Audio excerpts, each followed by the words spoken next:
I'm here at the Total Health Show at the Metro Convention Center, and you need to understand that connecting to a horse's spirit can be very therapeutic. And your name, sir, is? Andre. Andre. First, I want to ask you, how did you get involved with this, working with horses? It was actually through a shamanic ceremony that my wife did some years ago, and it was an overnight ceremony where she saw herself working with horses. But this is your wife here, I understand. This is my wife, Wendy. This is right here. Yeah. Okay. And it was Wendy who actually had this vision of working with the horses on the ground, but didn't quite understand it. So when she came out of that ceremony, someone gave her a book from Linda Kahana called The Tao of Equus, and she read it and got insightful. Went down to Arizona. We went down to Arizona, and we took Linda's work and brought that work up to Canada in terms of the Epona method of working with horses. How many years ago was this that you had this vision? 7 years ago, actually. Wow. And then you just, through that intent, you just track the situations, circumstances, events to get you where you are right now. So you've been horsing around for 8 years, I hear. We've been horsing around for more than 8 years. Okay. We've been doing this horse work for about 8 years. Yeah. And we also combine a lot of our shamanic work into it as well, too. So how does the shamanic work? I mean, being in the shamanic studies would give you a huge advantage, I would think, in working with horses, almost like being a native person, because they're so connected with the earth and nature. Yes, well, one of the things with shamanism is really about working with energy, and the horses are extremely sensitive to energy, so we use that a lot in terms of teaching people and working with it as well.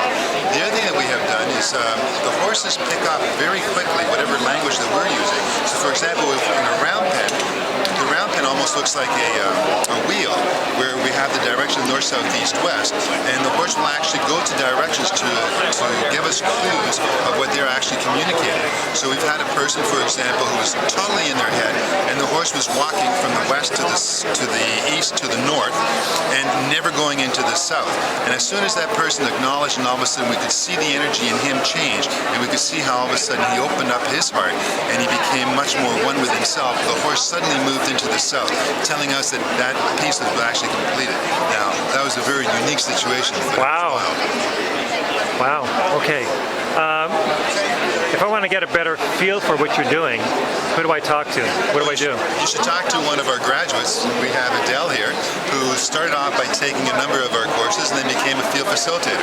So how did you, what's your name? My name's Adele. How did you get involved with this? What drew you into this? Well, I actually first met Wendy probably about 4 years ago at a similar show where I'd seen that she was doing horse work, horses for healing, using horses for healing.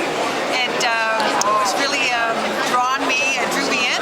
And I took a couple of the programs with Wendy and decided that it really needed to be part of my life as well. And that the healing work is amazing, the work with the horses. Mm-hmm. So what are the participants saying? What do you have observed? Well, you observe, I mean, personally, I had amazing shifts within myself to understand, have a better sense of my own intuitiveness, to become more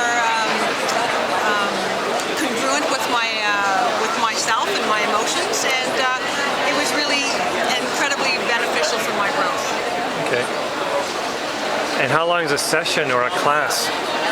Well, they vary. There's individual sessions, and I'd have Andre address that, but they also have workshops that range from 2 days to 3 days.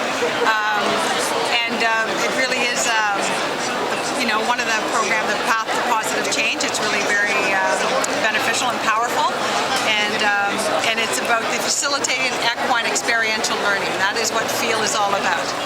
Oh, that's how you feel it out. You just have that equine experiential learning. Okay, there we go. Nice. And this lady's your wife, I believe. Right, that's Wendy. And I believe you wrote a book. Yes, I was invited to write a chapter in The Horse as Teacher, The Path to Authenticity. And in that chapter, what inspired you to write that? Well, actually, it was really interesting because I had never written anything before, so I was talking to the editor and said, what on earth do I do? And so she said, well, go back to your shamanic path. And so I did a pipe ceremony and checked in with the horses and said, what do you want me to write about? And they said, we want you to write about the horse from their point of view and why this is so important and why they like doing this this work for humans. So I wrote the chapter based on Thor's experience, who was one of our rescue horses. And so the chapter is written from Thor's perspective on his magical journey. So you really need a shamanic person to help you interpret that feeling of that horse, right? You got a good feel for it? No, Thor does it all on his own. He's our big gentle giant, and he's become one of our main teachers, full of wisdom. Who's that horse in the background there? That's Contendor. Contador. So how many horses do you have on the farm? Right now we have 11 horses. And where do you get them from? Are they retired from other situations? Yes, they are, although some of them were with us when we were playing polo. But right now we want to focus on rescuing horses and rehabilitating them to do this work, because all the work is done on the ground, so the horses don't need to be ridden. And actually horses that have had some form of trauma at the hands of humans actually become the wounded healer. And they actually become much more powerful when they're now connecting with humans in this role as a healer. Wow. Can you use retired racing horses? Yes. Yeah, because once they're retired, like what do you do with them, right? It's not even when they're retired. We rescued one called Buddy just last year, who is 5 years old, and who was in terrible shape because even though he was a winner at some races, he was discarded because he wasn't really doing what he was supposed to in terms of how many races he'd win.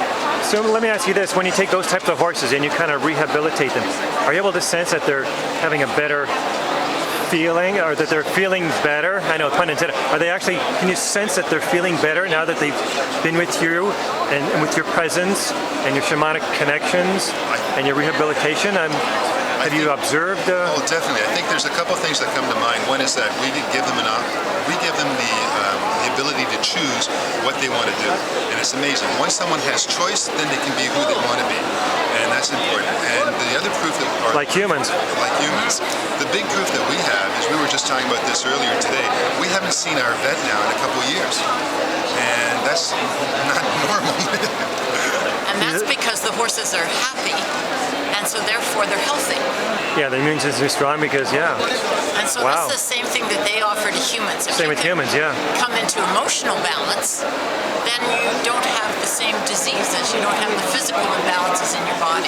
Yeah, but then again, those horses are in the great outdoors, which has the natural earth energy, you know what I mean? So they're recharging all the time in that sense. Okay, very fascinating. If we want to know more, to get a better feeling for this, what's your website? How do we connect with you? It would be www.horsespiritconnections.com.